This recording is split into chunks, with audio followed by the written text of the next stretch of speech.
Pemirsa, hingga kini hak angket masih baru menjadi omongan. Kini para tokoh surati ketum parpol dorong hak angket.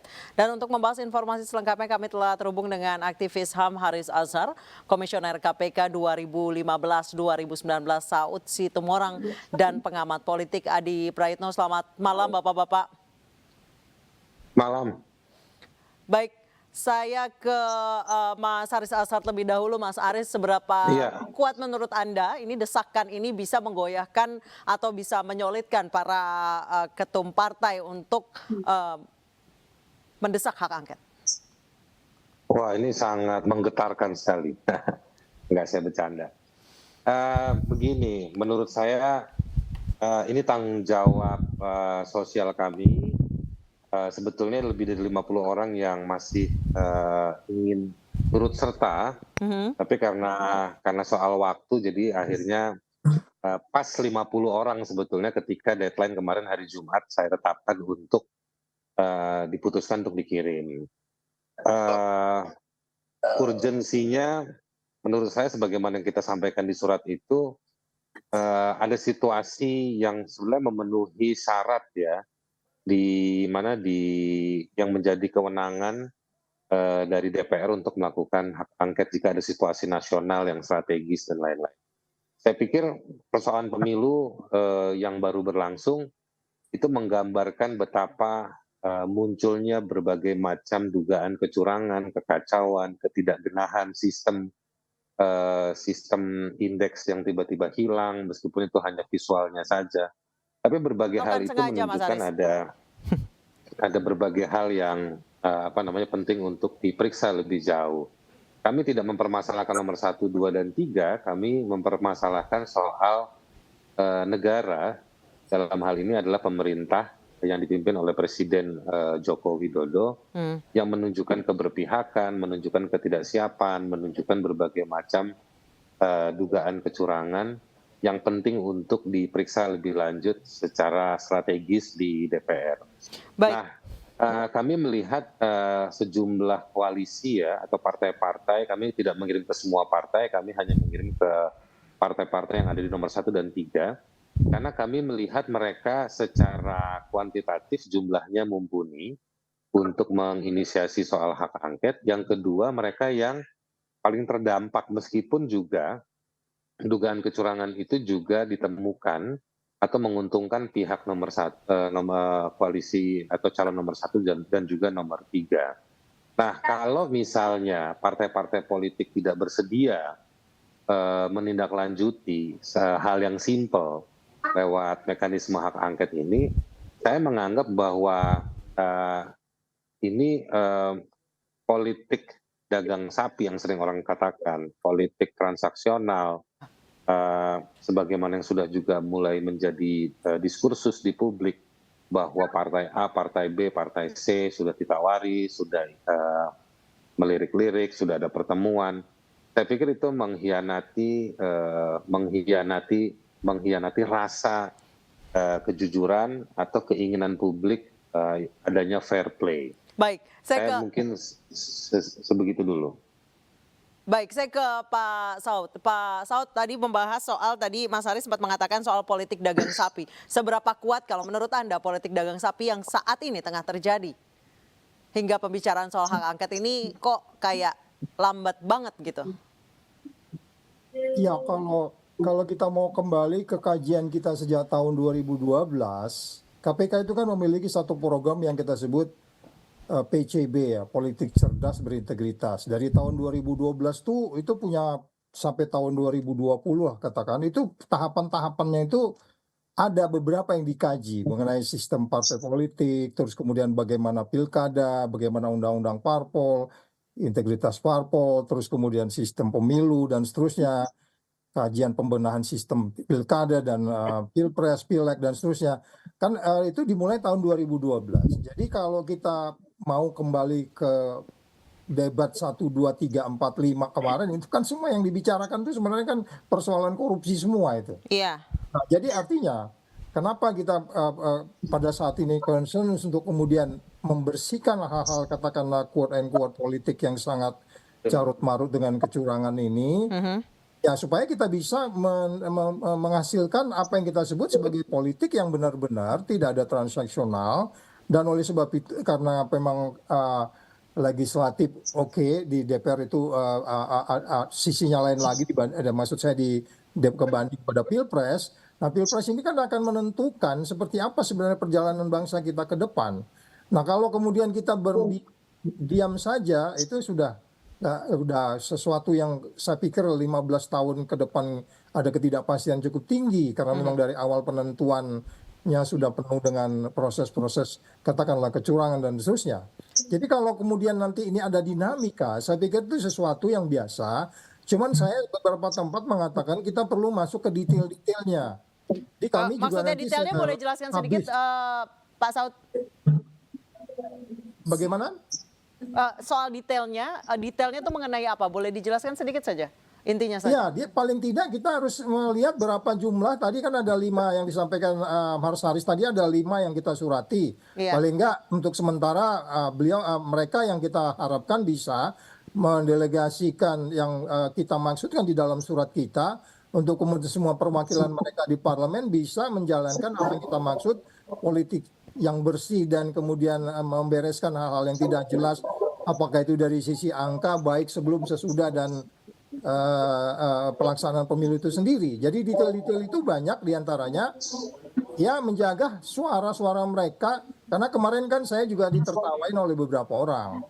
Alah Pak Saud, ntar dikasih 2 triliun juga selesai itu persoalan. Jadi ya kita harus menjaga itu yang maksud saya detail-detail itu Mbak diantaranya. Baik, saya ke Mas Adi Praitno. Mas Adi, menurut Anda saat ini apa sih hitung-hitungan untung rugi yang tengah dibicarakan parpol-parpol untuk mengusung hak angket? Apakah masih ada yang berpikir untuk bergabung dengan pemerintah yang akan datang, atau lagi mengukur hitung ruginya kalau kami mengajukan hak angket dan lain sebagainya? Apa sih yang lagi dihitung untung ruginya? Ya, saya kira 2 hal. Pertama soal kemungkinan politik transaksional, karena memang godaan-godaan untuk menjadi bagian dari pemenang misalnya di kubu nomor 2 itu bukan perkara isapan jempol, tapi itu adalah suatu hal yang serius. Terutama misalnya ketika kita tidak pernah mendengar satu persatu partai-partai di kubu 1 dan 3 ini secara tegas ingin menjadi oposisi. Iya. Hanya hanya PKS yang saya kira secara lantang mereka siap untuk menjadi oposisi di 2024, sekalipun kita tidak akan pernah tahu apakah PDIP dan PKS itu iman politiknya akan terus kokoh ya, berada di luar kekuasaan, sekalipun begitu banyak misalnya tawaran-tawaran politik yang datang. Sementara partai-partai yang lain seperti Nasdem misalnya, seperti PKB misalnya, bahkan P3, ini kan sebenarnya belum hitam putih soal bagaimana sikap politik mereka kalau nanti ada pengumuman resmi dari KPU soal siapa yang menang dari presiden. Jadi inilah hal-hal yang paling memungkinkan kenapa kubu 1 dan 3 partai politiknya ini sebenarnya belum 100% ya untuk membulatkan sikap mereka terkait dengan hak angket. Padahal kita tahu kubu 1 dan 3 ini kan dari dulu selalu mengatakan dugaan kecurangan, kriminalisasi, kemudian ada intimidasi dan seterusnya. Baik. Semua sepakat. Tapi dalam konteks ini per hari ini tidak ada langkah yang konkret yang kemudian membuat mereka ini mengusulkan secara resmi ke DPR. Yang kedua, tentu ada kekhawatiran proses-proses hukum yang ini menjadi bagian dari intimidasi supaya ini kan tidak melanjutkan soal bagaimana proses hak angket di DPR ini dilanjutkan. Ya apapun judulnya yang terkait dengan Pak Ganjar misalnya beberapa waktu yang lalu kan sudah kena setruman katanya, dilaporkan ke KPK. Ini kan juga dinilai sebagai upaya mungkin ya terkait dengan usulan hak angket itu ya tidak dilanjutkan apapun judul prosesnya nanti. Tapi yang jelas ketika ada sejumlah tokoh yang kemudian menyurati ketua umum partai, sekjen-sekjen partai, tentu kita berharap ini sebagai bentuk suntikan moral bahwa partai-partai kubu 1 dan 3 ini tak ada lain, tak ada cerita bahwa hak angket itu adalah opsi untuk membongkar kecurangan-kecurangan ada. Gerakan Civil Society, gerakan pro demokrasi dan aktivis sudah mendukung di belakang ini semua. Jadi harus diungkap setungkap-tungkapnya. Baik, Mas Haris Azhar, saya berpikir dalam kerangka the harsh truth, the ugly truth, bahwa politik itu it's all about kekuasaan dan kapital. Dalam surat ini, apa yang Anda tawarkan bagi para ketum parpol ini agar tidak tertarik untuk bergabung dengan politik yang transaksional? Iya sebetulnya, iya betul, karena politik bahwa politik itu power dan material ya pada ujung-ujungnya, apalagi di Indonesia ini partai politiknya tidak ada yang kuat berbasis pendanaannya dari keanggotaan atau usaha-usaha partai yang sah untuk pendanaan misalnya gitu. Itu masih jadi hutang yang besar. Jadi dia sebagaimana kerjanya Pak Saud Sitomorang, Kejaksaan Agung, banyak lembaga penegak hukum lain menunjukkan bahwa ada praktek-praktek penggunaan kekuasaan untuk memperkaya diri yang kemudian diduga itu dipakai untuk kerja-kerja politiknya, kira-kira begitu. Itu untuk mengatakan bahwa betul partai itu isunya dua ya, kalau secara sosiologis, historis kita lihat ke belakang, itu soal kekuasaan dan juga uang. Tapi bangsa ini bukan sekedar partai politik. Bangsa ini lahir, hidup, berjalan, ya kan, besar, bekerja dalam berbagai hal. Dia melalui sejumlah instrumen dan hal-hal yang melampaui partai politik. Apa itu? Kontrol, check and balances. Dalam sebuah praktek konsep yang sifatnya negara republikan, ada partisipasi warga, ada check and balances, jadi keseimbangan, kontrol, tidak hanya dari warga sipil, tapi juga dari partai-partai. Jadi partai itu bukan dia sekedar instrumen, satu-satunya instrumen politik yang dijamin oleh konstitusi, yang kemudian dia mendominasi. Tetapi dia juga harus menciptakan tadi kata kuncinya check and balances tadi itu, kontrol dan keseimbangan tadi itu. Nah ini yang institusi check and balances ini yang harusnya dikembangkan, dan yang secara kontekstual hari ini kita ketemu situasinya, masalahnya ada hal yang cukup serius, perebutan kekuasaan dengan keberpihakan penguasa yang sedang kekuasaan yang ada hari ini turut serta dalam perebutan kekuasaan. Baik. Yang mana bukan sebagai incumbent untuk maju lagi. Ini kan harusnya diperiksa. Ini tanggung jawab, ini kewajibannya si partai politik yang di situasi yang lain mereka selalu bilang kamilah satu-satunya instrumen politik yang dijamin oleh konstitusi. Baik. Mereka ada di parlemen. Parlemen itu juga alatnya negara, alatnya rakyat.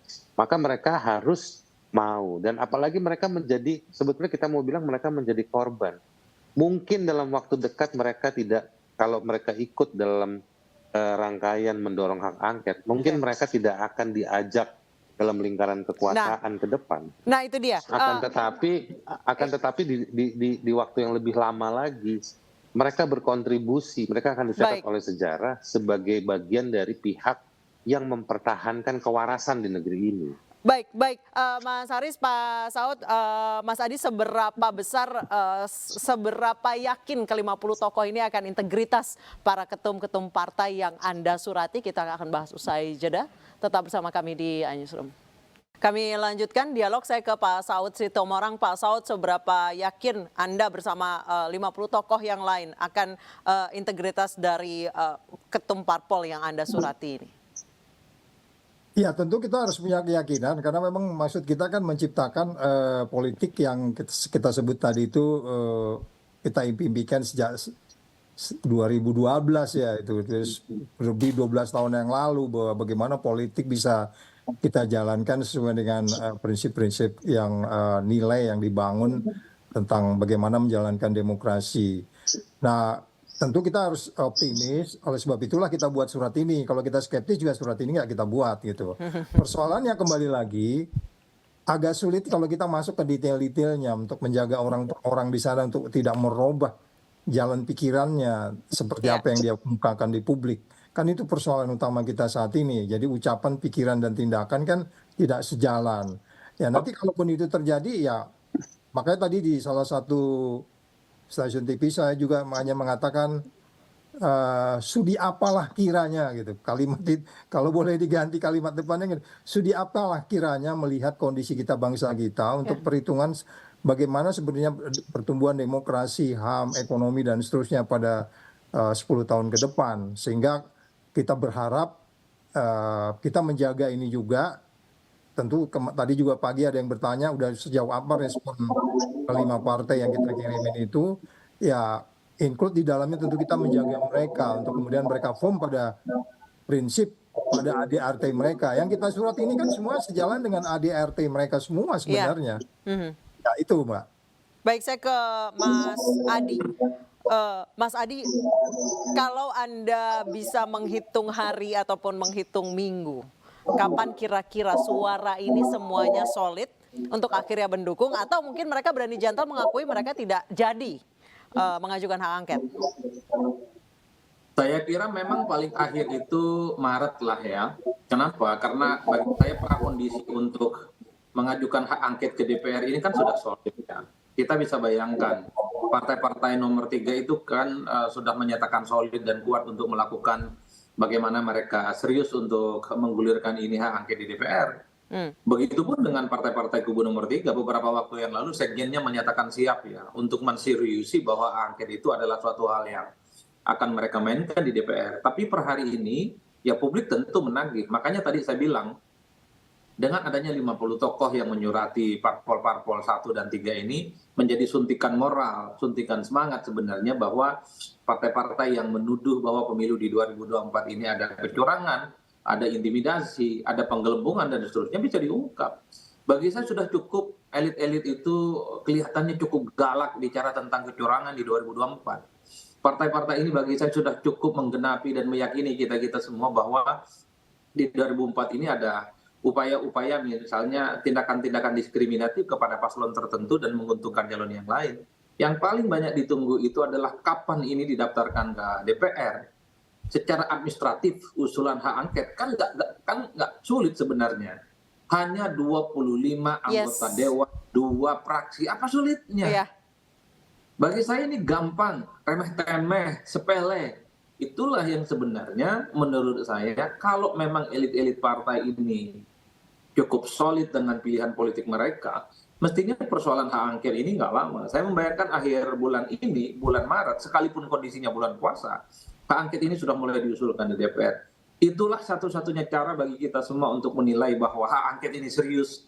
Hak angket ini bukan hanya diskusi-diskusi di media, hak angket ini bukan soal galak-galakan di medsos, bukan soal bagaimana misalnya mereka nyaring bicara tentang kecurangan.